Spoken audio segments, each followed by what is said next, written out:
कितना भी आभागा मनुष्य हो, सुबह 3 बजे से 6 बजे उठकर ब्रह्मा मुहूर्त में कर दो। यह काम जो चाहोगी वही मिलेगा।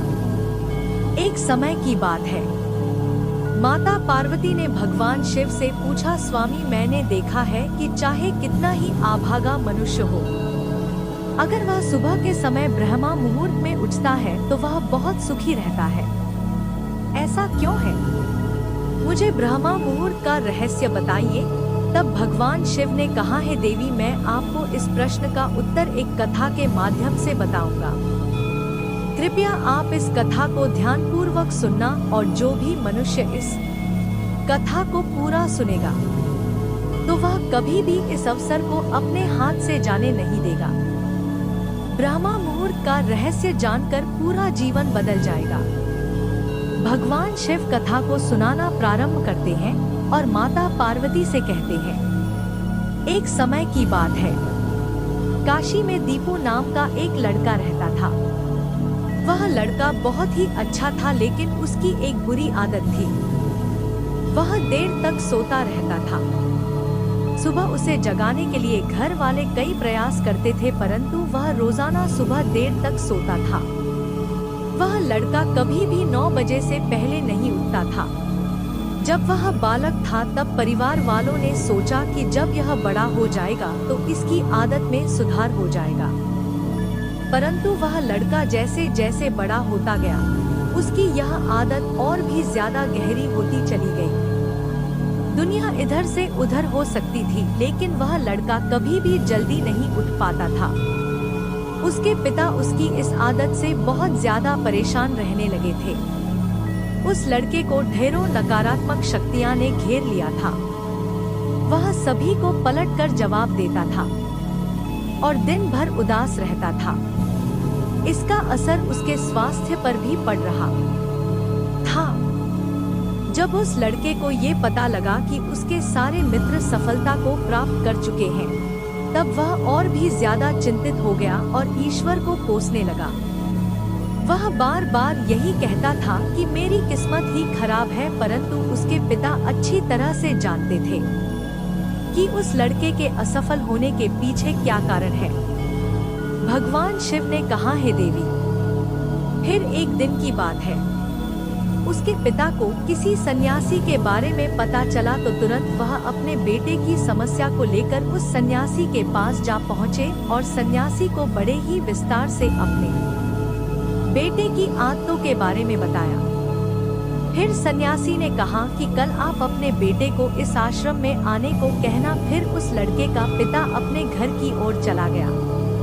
उसे पता था कि अगर वह सीधे तरीके से अपने बेटे को सन्यासी से मिलने के लिए कहेगा तो वह कभी तैयार नहीं होगा।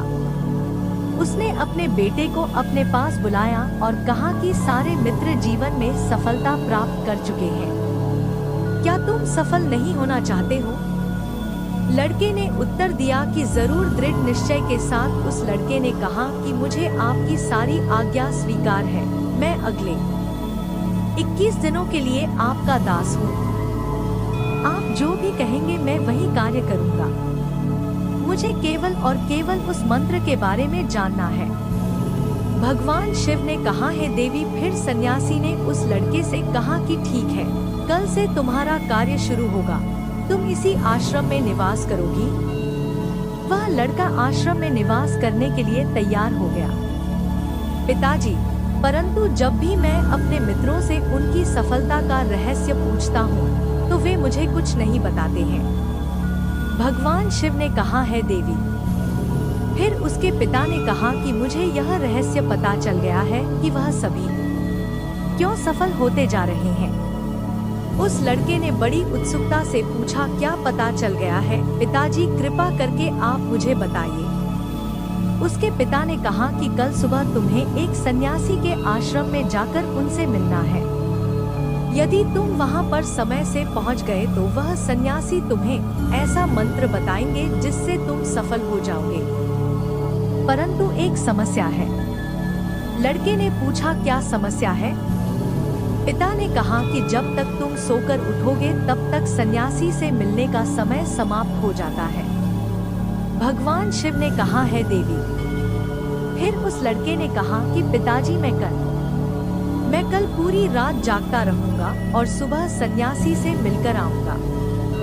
उसके पिताजी ने कहा कि ठीक है, तुम वहां जाकर उस सन्यासी की आज्ञा को मानना। पिता की बात सुनकर वह लड़का बहुत अधिक खुश हुआ।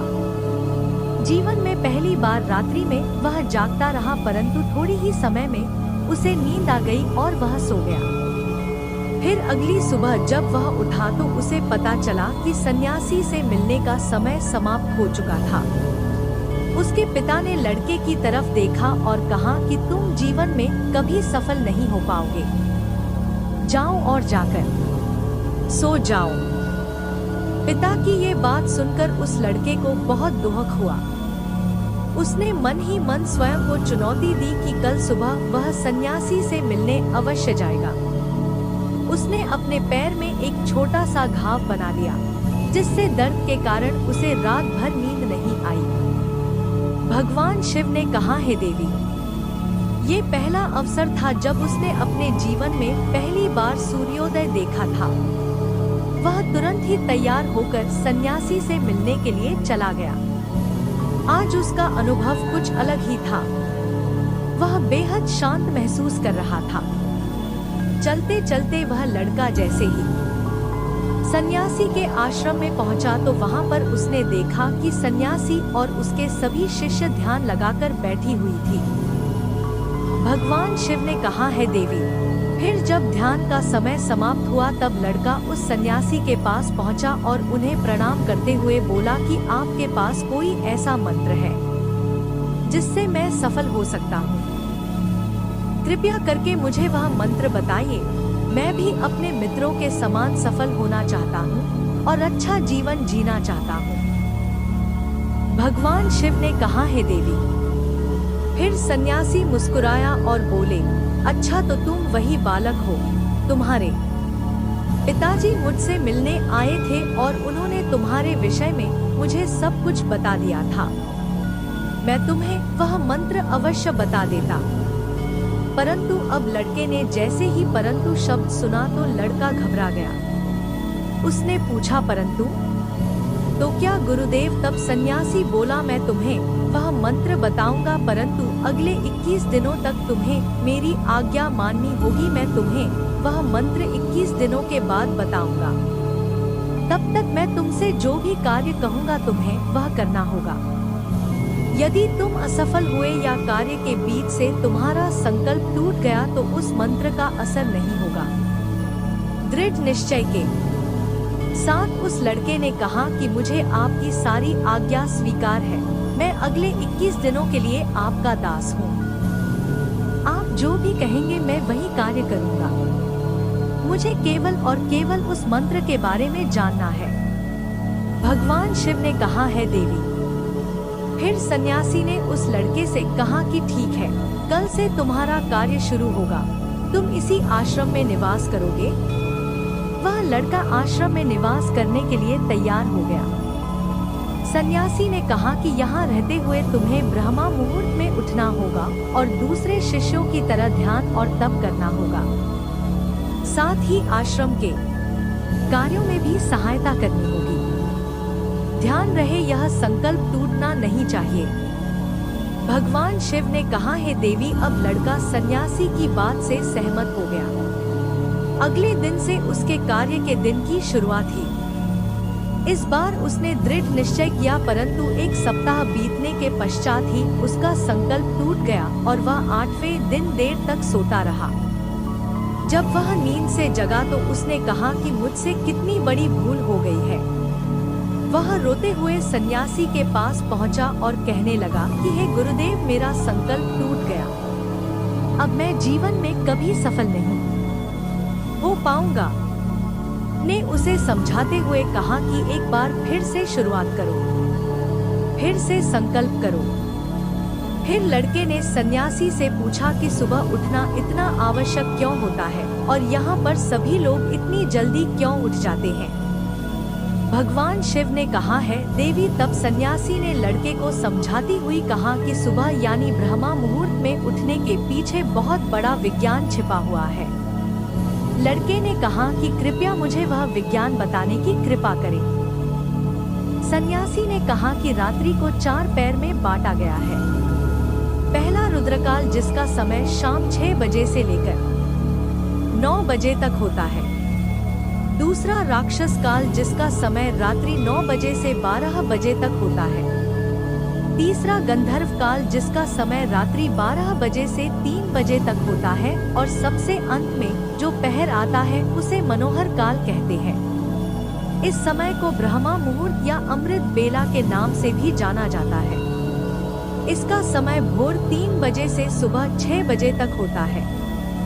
यह वह समय होता है जब पूरे संसार की नकारात्मक शक्तियाँ निष्क्रिय अवस्था में होती है और सकारात्मक शक्तियाँ सक्रिय होती हैं।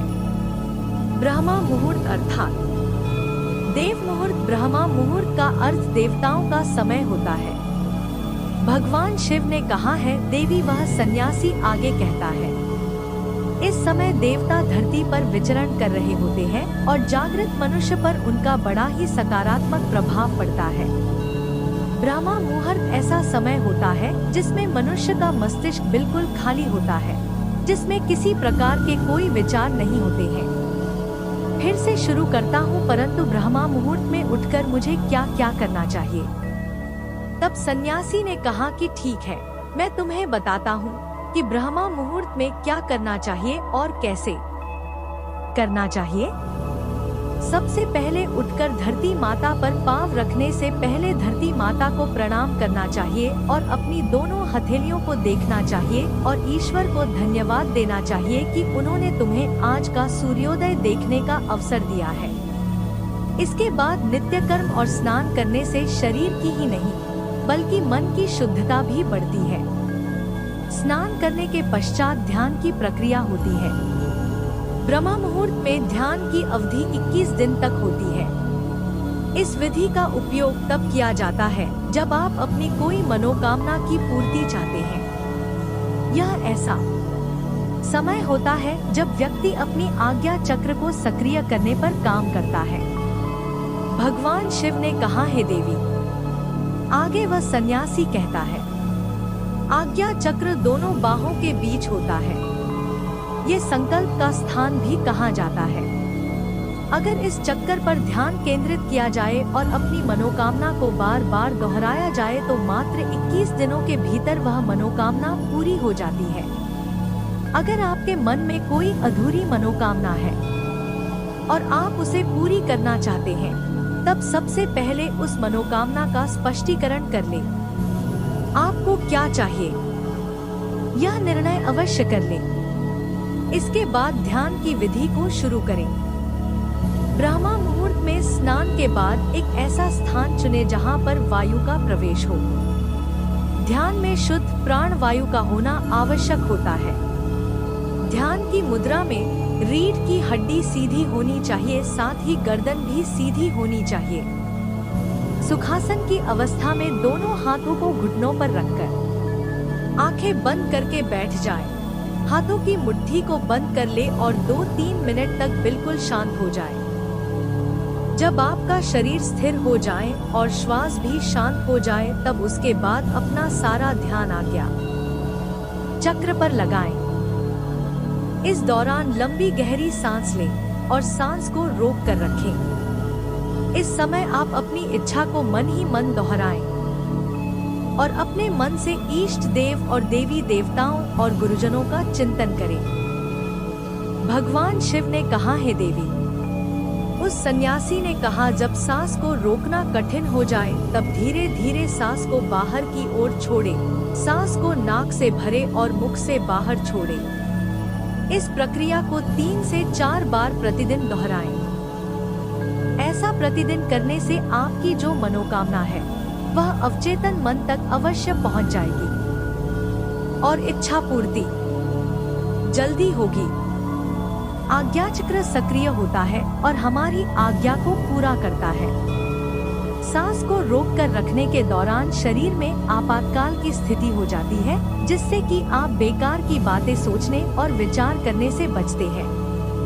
ब्रह्मा मुहूर्त के समय ईश्वर की विशेष कृपा होती है और कोई भी व्यक्ति अपनी मनोकामना को इस समय दोहराता है तो उसकी इच्छा जल्द से जल्द पूरी होती है। भगवान शिव ने कहा, हे देवी। इस प्रकार सन्यासी ने उस लड़के को ब्रह्म मुहूर्त का महत्व बताया। अगले 21 दिनों तक उस लड़के ने बड़े ही मन के साथ इस प्रक्रिया को अपनाया। अब वह बहुत ही ज्यादा अनुशासित और शांत स्वभाव का बन चुका था। उस लड़के ने जैसे ध्यान प्रवेश किया, शुद्ध प्राण वायु का होना आवश्यक होता है। ध्यान की मुद्रा में रीढ़ की हड्डी सीधी होनी चाहिए, साथ ही गर्दन भी सीधी होनी चाहिए। सुखासन की अवस्था में दोनों हाथों को घुटनों पर रखकर आंखें बंद करके बैठ जाएं। हाथों की मुट्ठी को बंद कर ले और 2-3 मिनट तक बिल्कुल शांत हो जाए। जब आपका शरीर स्थिर हो जाए और श्वास भी शांत हो जाए, तब उसके बाद अपना सारा ध्यान आज्ञा चक्र पर लगाएं। इस दौरान लंबी गहरी सांस लें और सांस को रोक कर रखें। इस समय आप अपनी इच्छा को मन ही मन दोहराएं और अपने मन से इष्ट देव और देवी देवताओं और गुरुजनों का चिंतन करें। भगवान शिव ने कहा, हे देवी। उस सन्यासी ने कहा, जब सांस को रोकना कठिन हो जाए तब धीरे धीरे सांस को बाहर की ओर छोड़े। सांस को नाक से भरे और मुख से बाहर छोड़े। इस प्रक्रिया को 3 से 4 बार प्रतिदिन दोहराएं।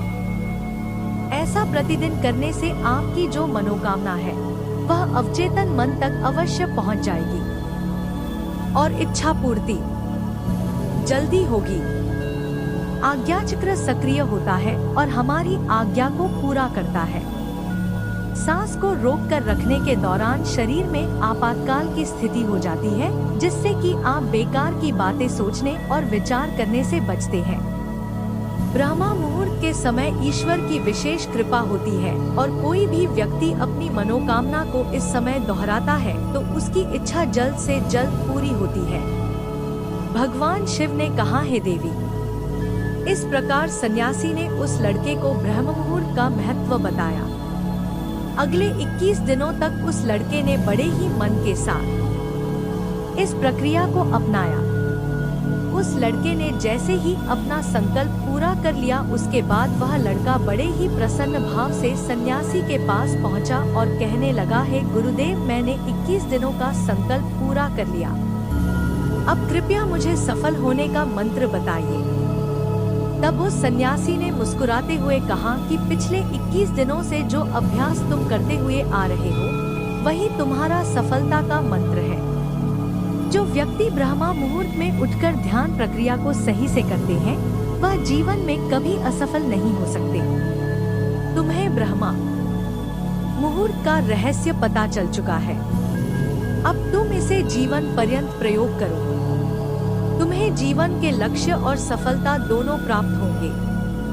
उस लड़के ने सन्यासी को धन्यवाद दिया और ब्रह्मा मुहूर्त के नियमों का पालन जीवन पर्यंत तक करने का वादा भी किया। भगवान शिव ने कहा, हे देवी।